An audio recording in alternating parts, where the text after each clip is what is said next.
The isolation hasn't quite got to me just yet, but in order to keep my spirits up the last few days, I've seen two very extraordinary films.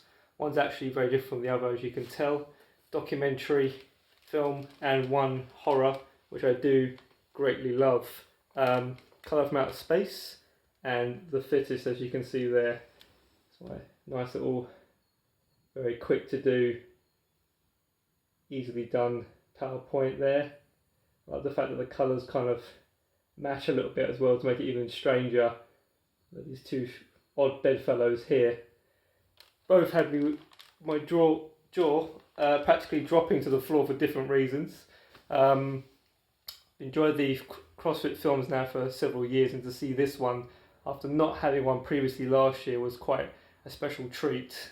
This covers the 2019 games, in fact, from last year, and shows a much more independent approach to doing the games for different reasons. So I'm not going to go into too much detail here. If you're an ongoing fan or have followed CrossFit for years now, you'll probably kind of already know why. But also, if you've not yet seen the documentary film, it's a really nice surprise and does really enlighten your spirit to see people come together to support the games going forward now with this kind of interesting new format which they've now chosen to use to test who is truly the fittest. But rest assured, Sarah Sigmund's daughter, Matt Fraser, Tia Toomey, numerous others make it obviously appear. If those names aren't familiar to you, that's fine. Check it out. It will definitely give you huge inspiration to want to keep training in these times of uncertainty where we're not quite able to use our favourite gyms and facilities for the time being. But that's okay. Obviously, we're lucky. We still obviously have access to parks and the outside, obviously, and able to train at home. Not obviously quite the same. It did give that kind of burning aspiration to want to get back into the gym in the near future. But it is what it is. We have to obviously keep moving forward, and this is definitely something that really inspired me at the moment, obviously with what we're going through now for the time being. The other one being the Color from Outer Space. I cannot express enough how much this really, really did make me smile, but also cringe.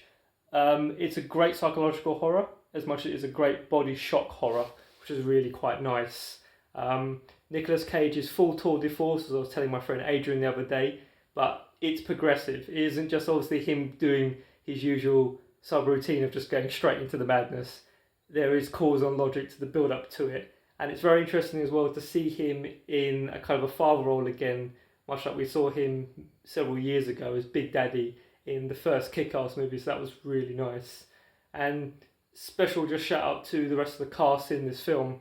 They're all remarkably good as the family members and friends who interact with Nicolas Cage and sort of draw out reasons as to why all this strangeness is happening on this big open plot of farmland, in fact, and the gradual descent into chaos as it all starts to happen.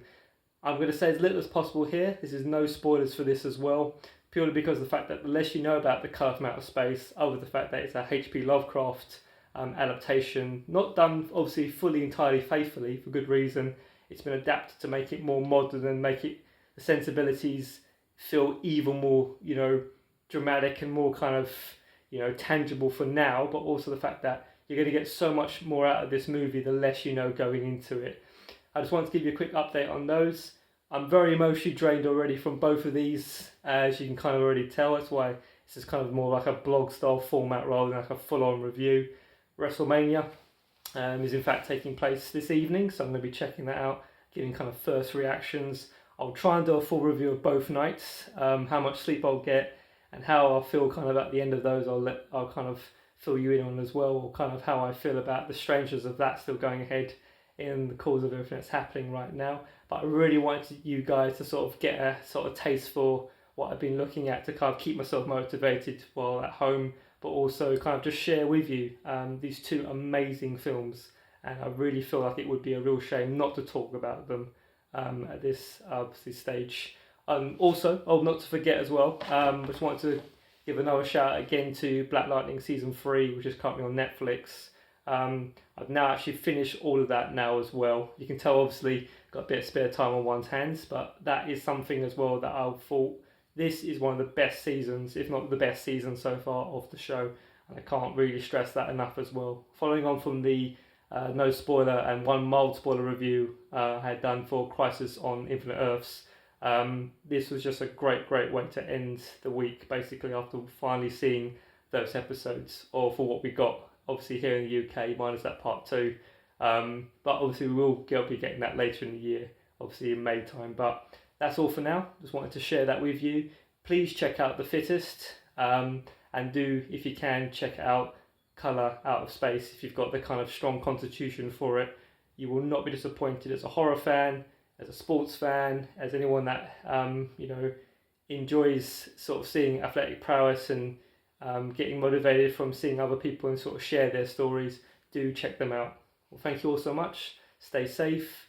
In these times of uncertainty, please continue to support, share, openly tell your stories as well. What have you been up to? What's been keeping you motivated right now at this time as we're going through this? And hope to see you all again soon. Thank you all so much. Bye for now.